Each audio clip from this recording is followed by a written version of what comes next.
Bene data bakundwa b'umwami Yesu Kristo, mwese abakurikira izi nyigisho tubahaye ikaze mu biganiro bya Saveur Divine. Ibi biganiro mu bitegurirwa n'abavugabutumwa bwiza batandukanye, akaba ari umuhamagaro ugendera ku ijambo ry'Imana byanditse mu gitabo cy'ubutumwa bwiza uko bwanditswe na Matayo ibice 24 umurongo wa 14. Kandi ubutumwa bwiza bw'ubwami buzigishwa mu isi yose ngo bube ubuhamya bwo guhamiriza amahanga yose, nibwo imperuka izaherako ize. Ibi biganiro mubikurikira ku channel ya YouTube yitwa Saveur Divine. Tubifurije kugubwa neza. Imana Data ari nayo So ibaha umugisha.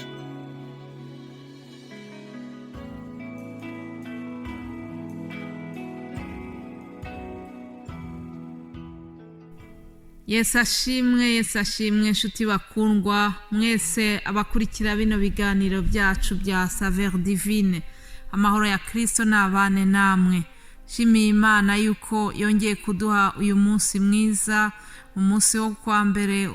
Twongeye gushima Imana yuko tufite umwuka w'abazima.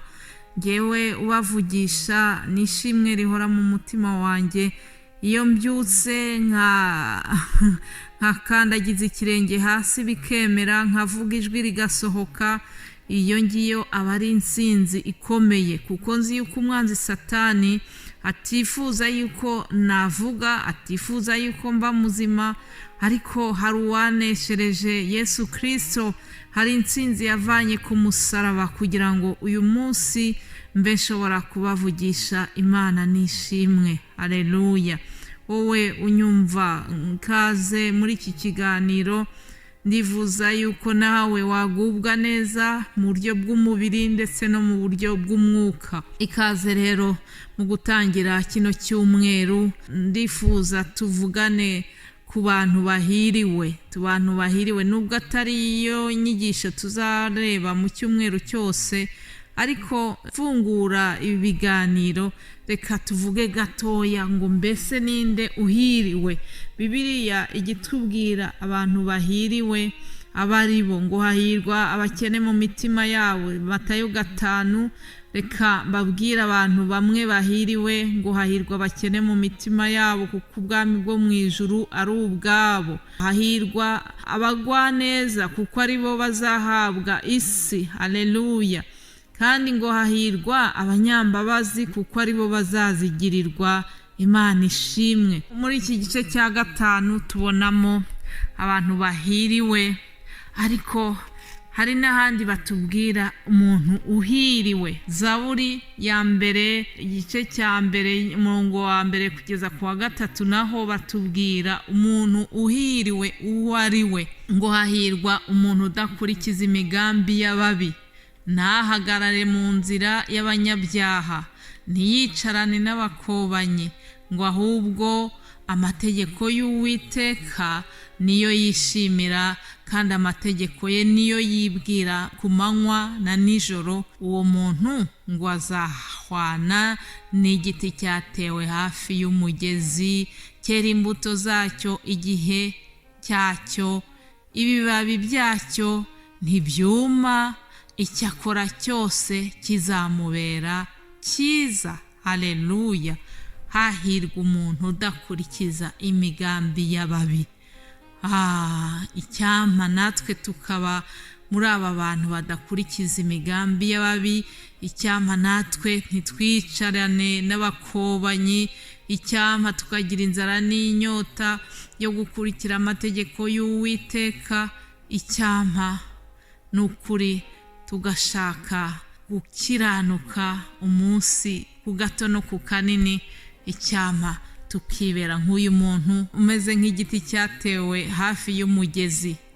Icyampa natwe tukera imbuto mu gihe gikomeye no mu gihe cyiza, kwera imbuto igihe cyose, maze igihe Yesu yadutungurira cyose agasanga twera imbuto tutameze nka cya giti cy'umutini ngo yarakirebye ngo cyari gifite amababi atoshye, ngo ariko ngo agishatseho imbuto arazibura, maze Yesu agira umubabaro, icyo giti ngo arakivuma.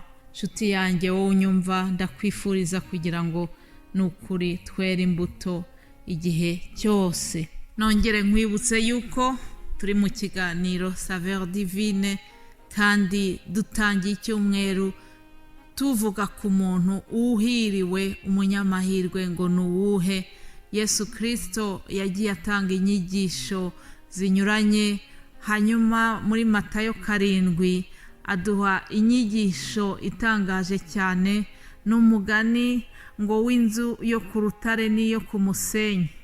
Aho ngaho naho mu by'ukuri Yesu atubwira umuntu uhiriwe uko ameze. Umurongo wa 24 haratubwira ngo nuko umuntu wese wumva ayo magambo yanjye akayakomeza azaba nk'umunyabwenge wubatse inzu ye ku rutare.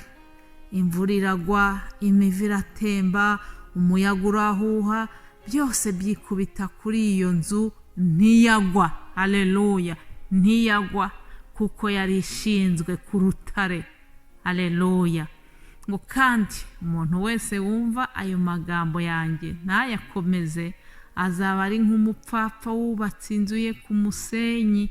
Imvura iragwa, imivu iratemba, umuyaga urahuha, byose byikubita kuri iyo nzu iragwa. Ngo kandi kugwa kwayo kwabaye kunini.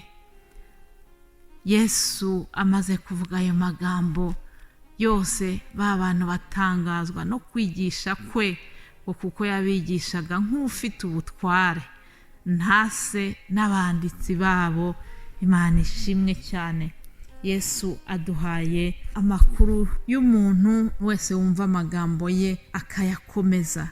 Beneda, ni ukuri twagize umugisha yuko muri iki kinyejana turimo dufite amahirwe yo kumva ubutumwa, yo kumva inyigisho za Bibiliya hirya no hino, yo kumva abavugabutumwa batandukanye, abakozi b'Imana batandukanye, baba abagore, baba abagabo, baba abana, baba abakuru.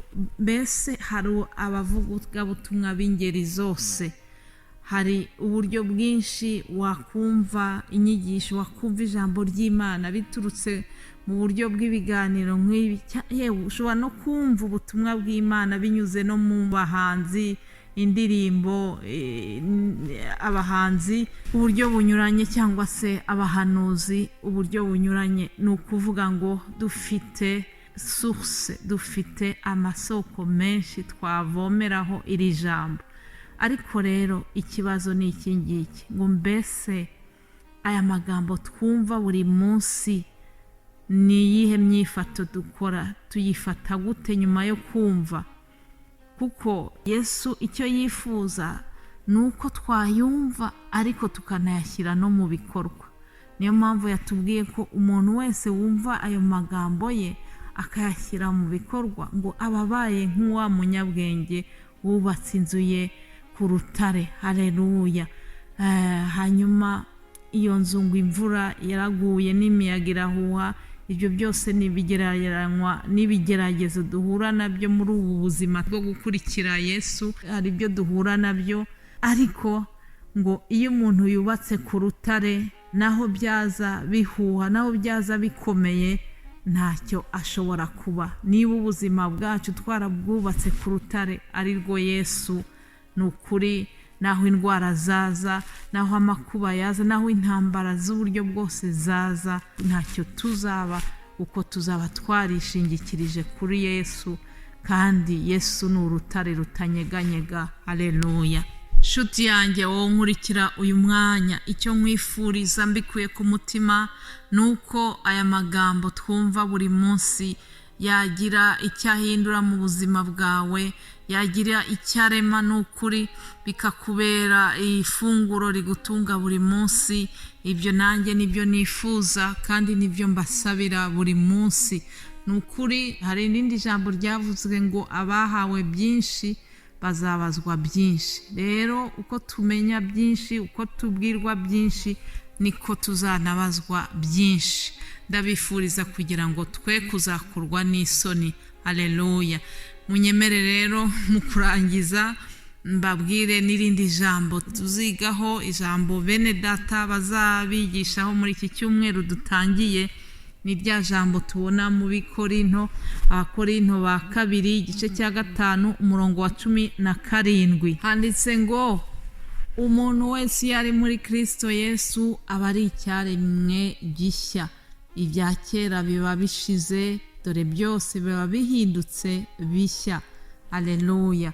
Nukuri ndabifuriza kugira ngo tube muri Kristo Yesu, kandi kuba muri Kristo Yesu ntabwo ari ikintu umuntu akora umunsi wa mbere yakiriye agakiza, ahubwo n'ubuzima bwose ni uguhora wivugurura, ni uguhora ureba ikintu cyose cyatuma wongera kuba mushya, ukagenda wegera urugero rwiza rwa Kristo Yesu. Haleluya.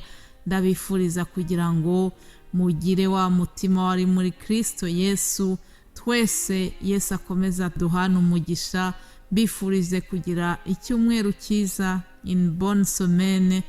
Muhabwe umugisha mu izina rya Yesu Kristo. Amen, amen.